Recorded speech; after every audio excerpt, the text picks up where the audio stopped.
Abhishek Tiwari once said, "Be honest, even if others are not. Be honest, even if others will not. And be honest, even if others cannot.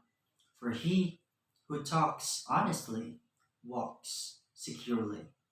Ladies and gentlemen, good morning. I am Virginia Sunny M. Porter from BTVT at FSM 3A. And today, we're going to talk about universal values. In particular, we're going to identify universal values and determine why universal values are a necessity for human survival. But before diving deeper to our main topic, let us first analyze the mantra that I mentioned earlier. It generally talks about honesty.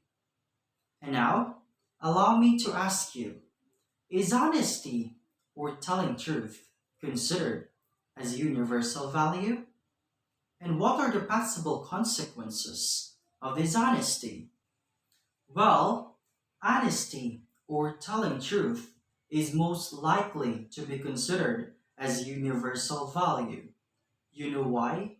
It is because honesty is a vital moral value that must be possessed by each one of us and must be applied in our day to day life, for it creates freedom and lightness in our heart. On the other hand, the act of dishonesty creates heaviness in our heart, and that is because of your conscience, and that is because of our conscience. And that is why we must not tell lies, because lies sets us apart. At this time, let's dive in to our discussion. Despite the claims of cultural relativism, the concept of the reality of universal values persists. But the question is, are there universal values? Well, various sociologists gave their claims to support the emergence of universal values. Plato talked about the values or virtue of temperance, courage, and wisdom. Jesus, on the other hand, preached the value of love, from which springs patience, goodwill, kindness, forgiveness, and compassion. Confucius taught righteousness, human heartedness, and filial piety. Are not these all universal values? That is, they remain values at all times and in all places? Yes, Plato would say that they exist apart from the concrete world.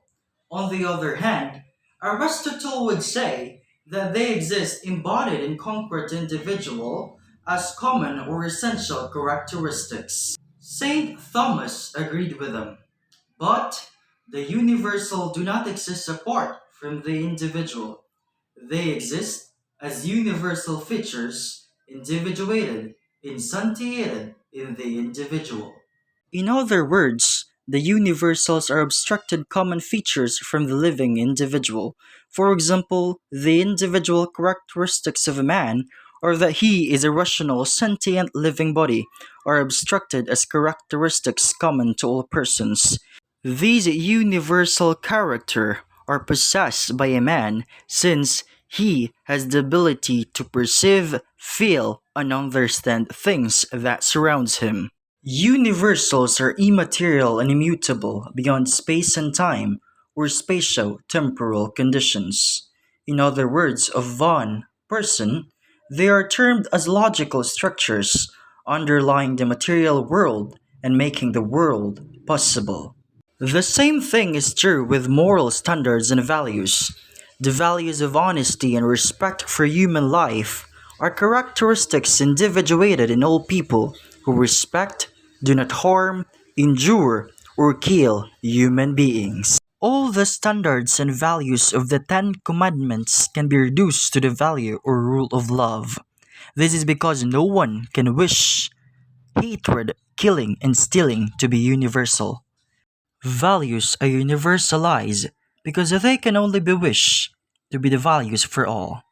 For instance, one cannot wish that killing be obligatory because it is just like wishing anyone to come and kill you. And if this might happen, the world will face a complete disaster. And it's not really easy for us, especially to the young ones. To address the empirical findings on universal values, Dr. Kent M. Keith came up with the universal moral principles. This includes do no harm and do good. Do no harm, in other words, do not do unto others what you would not like them to do unto you, tells us to do not lie, steal, or cheat, do not falsely accuse others, do not commit adultery, do not commit incest, do not physically or verbally abuse others, do not murder, and most of all, do not destroy the natural environment upon which all life depends. While do good, in other words, do to others what you would like them to do unto you. This simply tells us to act in accordance with righteousness. Be honest and fair, be generous, be faithful to your family and friends, take care of your family and friends, take care of your children when they are young, and take care of your parents when they are old. Take care of those who cannot take care of themselves. Be kind to strangers. Respect all life. Protect the natural environment upon which all life depends. As an individual with a pure heart, it is a must for us to value and embrace those universal moral principles. In general, universal values are necessary for human survival, since it is an ultimate basis for bounding us together and learning to live in harmony. And aside from that, universal values guides our behaviors towards others. Embracing these values creates a peaceful world where negativities, anger, hatred, and violence will not grow and foster. That would be all. Thank you and good day.